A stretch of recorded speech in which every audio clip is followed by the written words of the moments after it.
আসসালামু আলাইকুম রহমতুল্লাহি ওবরকাতুহু। সম্মানিত দর্শক, বিএনপির চেয়ারপারসন বেগম খালেদা জিয়া রাজধানীর একটি বেসরকারি হাসপাতালে গুরুতর অসুস্থ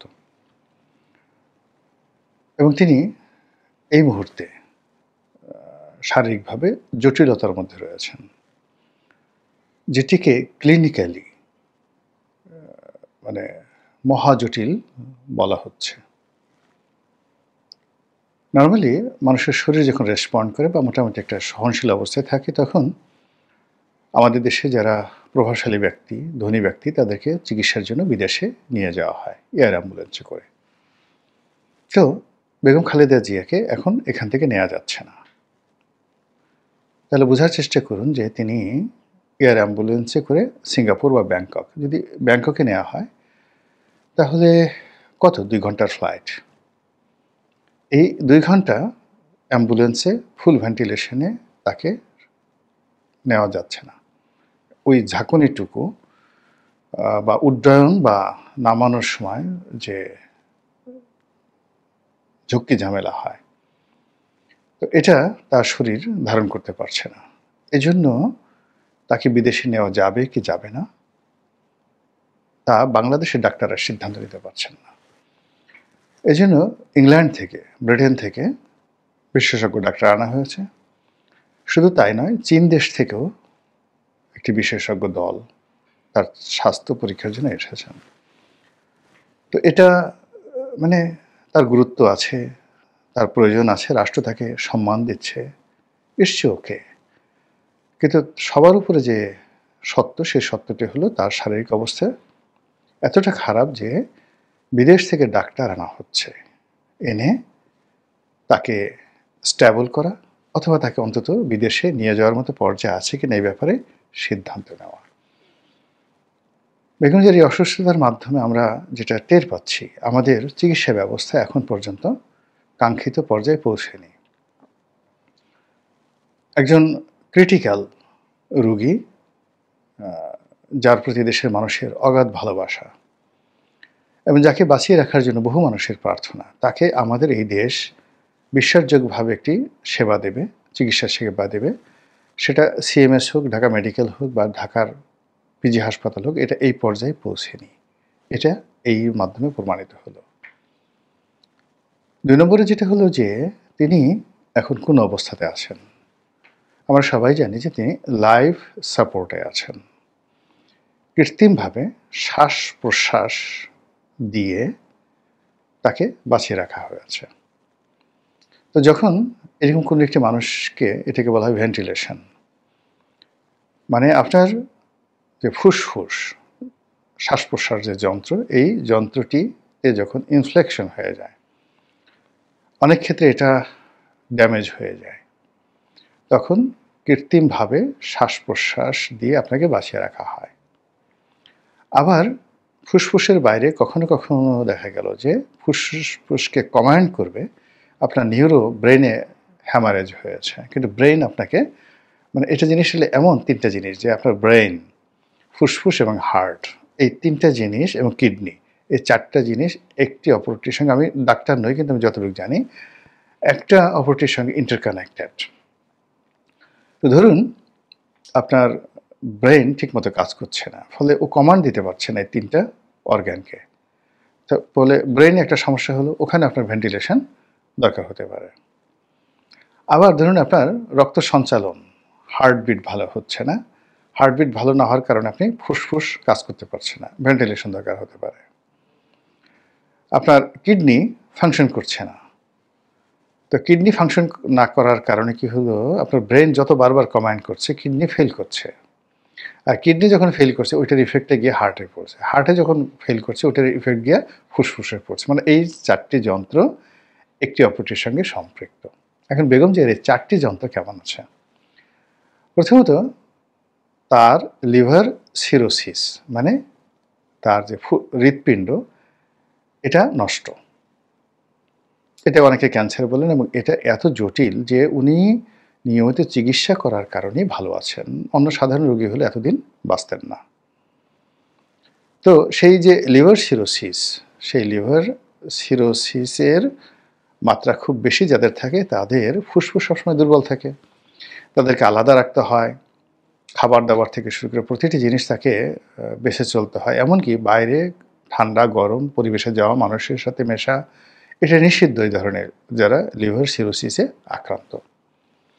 এর বাইরে তার শরীরের বিভিন্ন অঙ্গ-প্রত্যঙ্গে এটাকে আর্থ্রাইটিস বলা হয়, বাত। তো এটা শুরু হয়েছিল তার হাঁটু থেকে। তো সেই হাঁটুতে তার বাতের এই আর্থ্রাইটিসটা এত মারাত্মক আকার ধারণ করে যে এটা শরীরের প্রতিটি অঙ্গ-প্রত্যঙ্গে ছড়িয়ে যায়। এর ফলে আপনি দেখুন যে তার যে দুটো হাত, এই দুটো হাত কিন্তু মানে অবশ হয়ে গেছে। হাত তিনি নাড়াতে পারছেন না, আঙ্গুলগুলো বাঁকা হয়ে গেছে।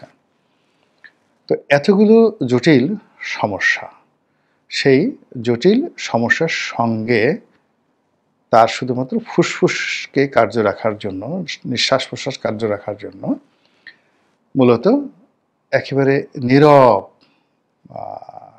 বসে থাকা ছাড়া কোনো উপায় ছিল না। এবং শেখ হাসিনা এটা বুঝতে পেরেছিলেন। ফলে তার এই দুরবস্থার মধ্যে যদি জেলখানাতে তার মৃত্যু হতো, সেক্ষেত্রে শেখ হাসিনা বিপদে পড়তেন।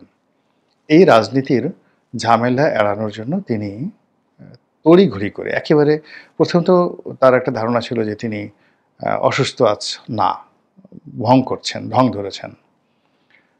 তারপর যখন তাকে বোঝানো হলো বা তিনি বুঝতে পারলেন, তখন তিনি এটার গুরুত্ব অনুভব করলেন। শেখ হাসিনা গুরুত্ব অনুভব করলেন যে তিনি যতই ক্ষমতাধর হন না কেন, কারাগারে যদি মারা যান তাহলে তার সমস্ত দায়-দায়িত্ব শেখ হাসিনার বহন করতে হবে, এমনকি একটা গণ-অভ্যুত্থান হয়ে যেতে পারে।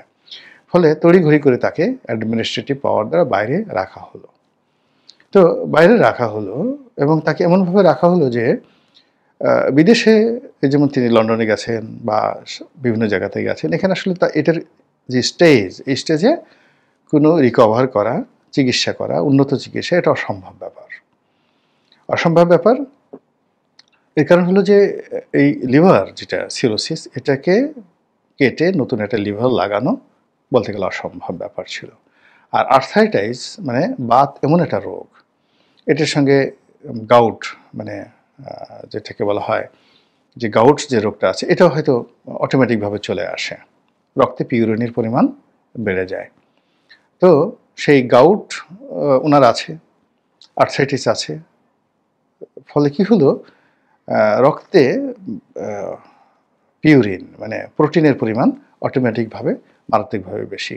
তো এই ধরনের রোগী যারা আছে তাদের খাদ্যাভ্যাস এবং রেস্টে থাকা, এটি হলো প্রধান চিকিৎসা। আর এর বাইরে কোনো মেডিকেল ট্রিটমেন্ট নেই। তো এটা বেগম জিয়া বুঝতেন, বোঝার কারণে কি করলেন, তিনি মুক্ত হওয়ার পরেও কিন্তু অফিসে যাননি, দেখা সাক্ষাৎ করেননি। কিন্তু তার নেতাকর্মীরা আসলে তিনি ছাড়া তো বিএনপির এরকম বড় কোনো অ্যাসেট নেই, ইমেজ নেই, হিস্ট্রি নেই। কাজেই তাকে ব্যবহার করার চেষ্টা করা হয়েছে, তার সঙ্গে দেখা করার চেষ্টা করা হয়েছে, কিন্তু তিনি আসতে পারেননি, নিতান্ত আসতে পারেননি। তার মধ্যে সেই এনার্জিটাই ছিল না। দ্বিতীয়ত সরকারও কিন্তু এখানে একটু কড়াকড়ি আরোপ করেছিল তখন, আওয়ামী লীগ সরকার, যেন মানে বেগম জিয়া অ্যাটলিস্ট বাকি যে জীবনটুকু আছে সেই জীবনটুকু তিনি মানে অনায়াসে কাটাতে পারেন। তো সেই জায়গা থেকে গত 14 মাসে তাকে প্রথমে কী করলো, এয়ার অ্যাম্বুলেন্স করে ইংল্যান্ডে নেওয়া হলো, চিকিৎসার নাম করে ঘুরে ফিরে আনানো হলো। এটা একটা আবেগ ছিল, সেন্টিমেন্ট ছিল, কিন্তু এটা যে দরকার ছিল না, এটা প্রয়োজন ছিল না তার জন্য, এটা বুঝতে পারিনি। ফলে তার যে এই যে লন্ডন গমন, যাতায়াতে আসা যাওয়াতে তার আসলে অনেক ক্ষতি হয়েছে, কোনো লাভ হয়নি।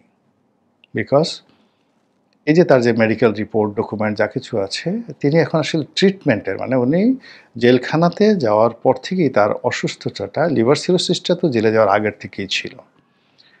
তো সেই লিভার সিরোসিস তার সঙ্গে সঙ্গে তার আর্থ্রাইটিস তার তিনি যখন প্রধানমন্ত্রী ছিলেন তখনই তার এই হাঁটুতে ব্যথা ছিল। এটা তো আজকের রোগ নয়। তো এই রোগের যে চিকিৎসা, সেই চিকিৎসাটা নেওয়ার জন্য বিদেশে যাওয়াটা যে জরুরি ছিল না, এটা এখন যে কোনো লোক বুঝতে পারে। মেডিকেল সায়েন্টিস্ট হওয়ার দরকার নেই, কোনো উন্নত চিকিৎসা নেই এর জন্য, পৃথিবীর কোনো চিকিৎসা নেই। তো কাজেই তাকে যে লন্ডনে নেওয়া হয়েছে, আনা হয়েছে, এটি তার আয়ু কমিয়ে দিয়েছে। এবং আসার পরে মানে আগে যতটুকু তার প্রাণবন্ততা ছিল, তার চেয়ে তিনি আরও বলতে গেলে নির্জীব হয়ে পড়েছেন। থার্ডলি, তাকে এই যে সর্বশেষ সশস্ত্র বাহিনী দিবসে কে নিয়েছেন? সেনাবাহিনী? ডক্টর মোহাম্মদ ইউনূস? নাকি ওখানে বিএনপির আধিপত্য, মানে সেনা দিবসে ডক্টর ইউনূস গেছেন, সেনাপ্রধান আছেন, মানে সকল অ্যাটেনশন যে তাদের পরিবর্তে বেগম জিয়াকে কেন্দ্র করে হবে। বেগম জিয়ার সামনে যে ডক্টর ইউনূস দাঁড়াতে পারেন না, কোনো ক্যামেরা ফোকাস কখনো ডক্টর ইউনূসের দিকে যায় না যেখানে বেগম জিয়া থাকেন, কিংবা সেনাবাহিনীর প্রধান যিনি আছেন তিনি না চাইলেও তার সামনে যখন গেলেন তখন সঙ্গে সঙ্গে তাকে মাথা নুইয়ে টুপি খুলে তাকে স্যালুট দিতে হলো। এরপর সেই যুবক যারা আছেন, এনসিপির যারা নেতৃবৃন্দ আছেন, যারা সবার সাথে বেয়াদবি করেন, তারাও তার সামনে গিয়ে অবনত মস্তকে তাকে শ্রদ্ধা জানাতে বাধ্য হলেন। এই দৃশ্যটা চিত্রায়ন করার জন্য বিএনপির কি কোনো লোভ ছিল, লালসা ছিল, পরিকল্পনা ছিল? তাহলে আজকের এই দুরবস্থার জন্য আসলে কে দায়ী? এটা লিখে রাখুন যে যদি বেগম খালেদা জিয়ার ভালো একটা রিকভারি হয়, এই প্রশ্নগুলো হয়তো হারিয়ে যাবে। কিন্তু তাকে যদি আমরা হারিয়ে ফেলি, রিকভারি না হয়, এর জন্য চড়া মূল্য দিতে হবে সবাইকে, ইচ অ্যান্ড এভরিবডিকে। এ কারণে এখানে রাজনীতির জনপ্রিয়তা একটা বিরাট ফ্যাক্টর। এখানে যে কোনো মানুষ যত খারাপ কাজ করুক না কেন, তিনি যদি জনপ্রিয় হয়ে যান, তার সঙ্গে কেউ লড়াই করতে পারে না। কোনো মিডিয়া না, কোনো সামরিক বাহিনী না, এমনকি আলেকজান্ডার না। জনপ্রিয়তা থাকতে হবে। জ্ঞান, বুদ্ধি, মানে কোনো একটা মানুষ খুব জ্ঞানী এবং চরিত্রবান, অনেস্ট, তার সঙ্গে Alexander, Julius Caesar, Napoleon Bonaparte কেউ পারেননি। ধরুন নেপোলিয়ন বোনাপার্ট জার্মানি দখল করেছেন। তো জার্মানি দখল করার পর ওই সময়টাতে যে সবচেয়ে বড় জ্ঞানী ব্যক্তি গ্যাটে, তো গ্যাটের সঙ্গে তিনি দেখা করতে চাইলেন। তো মানে সে মুগ্ধ হয়ে গেল গ্যাটেকে দেখে, পাগল হয়ে গেল যে মানুষ এত সুন্দর হয়, এত মহান হয়, মানে রাজাকে পাগল বানিয়ে ফেল নেপোলিয়ন বোনাপার্টকে। এটাকে বলা হয় মেধা। মেধার সৌন্দর্য, ব্যক্তিত্ব, দার্শনিকতার সঙ্গে পৃথিবীর কোনো সৌন্দর্যের তুলনা হয় না। দিল্লিতে নিজামুদ্দিন আউলিয়া ছিলেন, কোনো রাজদরবার, গিয়াসুদ্দিন বলবন, তারপরে মোহাম্মদ বিন তুগলক, গিয়াসুদ্দিন তুগলক, জালালউদ্দিন খিলজি, মানে এরা জালালউদ্দিন খিলজি ছিলেন কিনা আমি এটা বলতে পারবো না, বাট বলবন মানে সুলতান গিয়াসুদ্দিন বলবন থেকে শুরু করে, গিয়াসুদ্দিন বলবন থেকে শুরু করে এরপর একেবারে মোহাম্মদ বিন তুগলক পর্যন্ত এই সময়টিতে যারা ক্ষমতায় এসেছেন, এর মধ্যে কুতুবউদ্দিন মুবারক শাহ ছিলেন। তো ওনারা শত চেষ্টা করেও তাকে কোনোদিন রাজদরবার আনতে পারেনি, বরং রাজাবাদশাহরা, মন্ত্রী, মিনিস্টাররা ভিক্ষুকের মতো গিয়ে তার দরবারে দাঁড়িয়ে থাকতো। নিজামুদ্দিন আউলিয়া দিল্লির মেহেরুলিতে, এটাকে বলা হয় আধ্যাত্মিকতা এবং দার্শনিকতা। একই অবস্থা সেই বিখ্যাত সোলন, বিখ্যাত সক্রেটিস, বিখ্যাত